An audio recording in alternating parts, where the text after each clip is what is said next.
Are you an executive looking to advance your career, but there's a lot of uncertainty that you're feeling because of the shifts in the economy? Well, at the time of the recording of this video, there's a lot of changes that have already happened in the economy around us that are scheduled to happen. And there's a lot of talk about an upcoming recession and a crisis market. And there's a lot of talk about that. But if you're an executive, you feel that crisis. You feel the shifts in the strategic direction of the company that you're working in. So if that's you and you still want to advance your career path, but there's a lot of budget cuts that you're noticing, there's a lot of shifts in hiring, there's a lot of freezes in terms of promotion, and you're feeling that, but you still want that advancement, then in today's video, what I'm going to share with you are 5 key ways that you can recession-proof your career growth and as an executive. So I'm going to dive right into the content. Let's go, because let's not waste any time. So I'm going to share with you 5 ways, and the 5 ways that I'm going to share with you I'm going to make them really easy to remember, and it's going to follow the word thrive, Thrive. So there's 5 ways. So thrive, the first way, it starts with TH, and then the subsequent are RIVE. So let's talk about the first way to recession-proof your career, and that is TH, and TH stands for think in business functions. Because let's face it, your senior most leaders, and chances are if you are an executive, then you're answering to C-suite, right? There's somebody in the C-suite of executive leadership team that you are reporting to.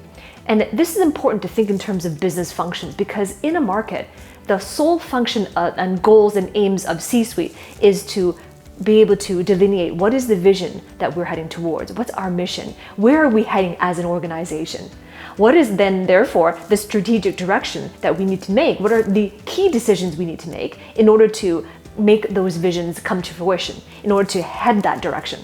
And so they must understand, what is that strategic direction? What are we going to do right now? And what are we going to commit to right now as a top priority to get us there? So then as a result of that strategic direction, there are certain functions within the business that you need to be aware of. So as an executive, this is in terms of thinking from the C-suite perspective. Where do they want to go? What is the direction? Has it shifted prior to the changes in the economy? Has it shifted? Or has it not shifted, but certain priorities have shifted?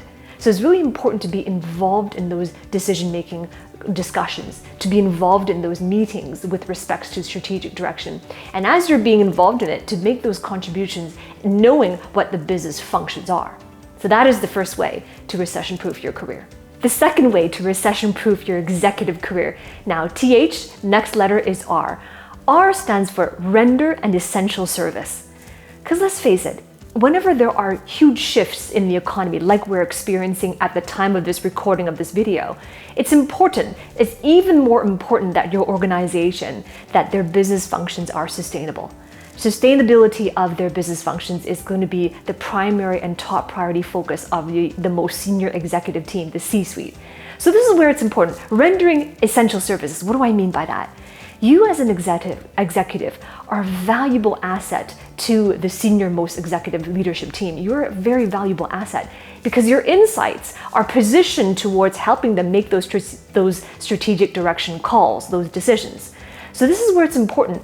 How can your experiences and your insights, the wisdom behind your knowledge, not the data of your knowledge, not the technical knowledge that you have, but the wisdom and insight behind your knowledge, how can those pieces, the summation of all those pieces, how can you ensure that the business functions are sustainable? What is the core problem that you're trying to solve? And the problem that you're trying to solve today might be different before the shifts in the economy occurred.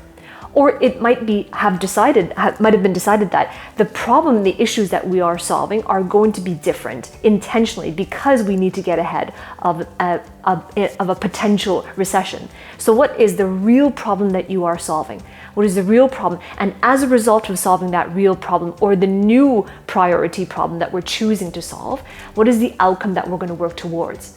So it's important how you know exactly and very precisely how the wisdom behind your knowledge solves the real problem. But before you can know that, you must also know what is the real problem that we are trying to solve now. Because if the moment you are unclear of this, your uncertainty or your lack of clarity around it, that creates a true vulnerability for the leadership team. Right? So that is the second way you can recession-proof your executive career, is to render essential services. So we have THRI. So the third way to recession-proof your executive career starts with the letter I. And I stands for invest in yourself. Because if you reflect on your career path, what it took, the steps that you took to become an executive that you are today, right? You had worked very hard to increase your education. You worked very hard, in essence, to really develop your technical skills, the know-how, right? And that got you where you're at today with respect to being really good at what you do, being very skilled at what you do. But in order to get to the next level of your executive career path, the technical skills, that level of know-how is less and less important. And what becomes of greater importance is your ability to articulate, your ability to communicate, your ability to create alignment across teams, vertically and up, below and horizontally, your ability to build trust, to convey certainty. Those skills become increasingly more important. So at the center of all of those that I just listed out, at the center of it is communication. Communication is well known for being a soft skill, but it's not so soft as you might think, right? Having that level of vernacular of communication is difficult at best, but it is especially difficult for those of you who have been so focused on the technical skills up until now. So first is a mindset shift that is important for you to make, that it's not about being good at what you do. It's not about implementation. This is the highest level of value now that you want to play at, and the highest level of value is communication. So if you're somebody who recognizes this, maybe you're somebody who's been experiencing inside of your organization that the technical skills you once had are less and less important now, and you're realizing it, you have this level of awareness, and you're serious about but you're still serious about taking your career to the next level. If that's you, then I invite you to work with me. Right? Apply. Below this video, the description in the video, the first link is an application. And this is simply to book a call with either myself or a member of my team, and it's just to explore whether or not it's the right fit for me and you to work together, and if I can truly help you with what you're looking for. And so every single week, I have a team of executives that I coach and train to develop and master their communication skills, to train to help you navigate that landscape of executive leadership, to navigate building trust, conveying confidence, everything that is important that does not relate to know-how or technical skills. So if you're serious about taking your life and your career to the next level, then submit your application, and I look forward to working with you on the inside. So far, we have THRIV, right? So V is the fourth way to recession-proof your executive career, and V stands for Valuate your decisions. Valuate. Valuate is the root word for valuation, which essentially means putting a dollar figure to something. So valuate your decisions. What do I mean by that? Every decision that you're about to make, or that you're about to propose, or that you're about to contribute to from the senior executive team, every decision has a valuation.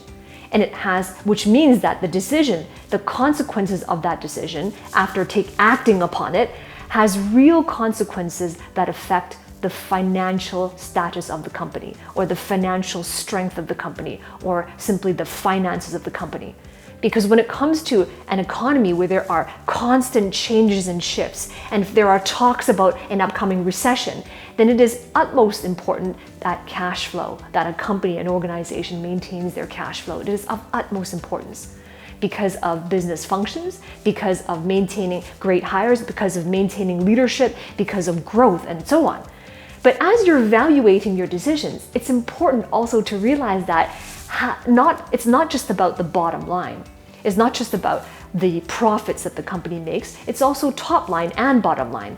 So how do all the decisions, all the valuation, how can you evaluate each decision so that you can see how it affects both the top line revenue and the bottom line in profits? So that is way number 4, is to evaluate your decisions. So far, I've talked about 4 ways to recession-proof your executive career. Number 1, TH, was to think in business functions. Number 2, which is R, which is render essential services. Number 3, which is I, stands for invest in yourself. Number 4, V, is evaluate your decisions, because every solution or decision that you are contributing to or moving towards has a valuation to it. Appraise them. So now we are on the 5th and final way, how you can recession-proof your executive career. So we have THRIVE, and E stands for embrace simplicity. Because when it comes to shifting markets, shifting economies, a lot of times we've been programmed to believe that we need a really complex solution because these are complicated times. So we're programmed to believe that when times are really complicated, when there's a lot of dynamicity in what we're observing, when there's a lot of moving pieces, then we need an equally complex solution. We need an equally dynamic solution in order to move things forward. But look at it this way. The more complex a solution is, the more resources that are required to build infrastructure around it. And infrastructure could be hiring new people, it could be having new technology or software, it could be changing processes, and so therefore there are personnel resources. There's a lot of new infrastructure that needs to be built. But in a shifting economy, and certainly when there is a great deal of uncertainty, what is most important is the need to adapt. Adaptability is one of the greatest needs in a market like this. So as a result of that great need for adaptability, sometimes, most of the time actually, needing to build infrastructure because of complexity, complex solutions, really makes it difficult to adapt. Right? So that's why the fifth way to recession-proof your career is to embrace simplicity. Embrace it. So I want to hear from you. Comment below. What is the biggest lesson that you've learned from this video? And comment, I'd love to hear from you where you're at. What are your greatest struggles when it comes to advancing your career path? And by the way, if you haven't done so already, remember to subscribe to my channel because every single week I release videos on this topic and so much more. Related to today's topic on recession-proofing career, I've also created another video on critical thinking. How do you improve your critical thinking? And this is important as well because when you have the ability to think critically, this is what allows you to be more creative, adaptable as well, innovative, and come up with solutions that normally others would not think of, especially when there's a great deal of uncertainty. So if you want to learn more about that, how do you improve your critical thinking, then I have a video for you. It's coming up right up next, so just stay tuned and I'll see you there.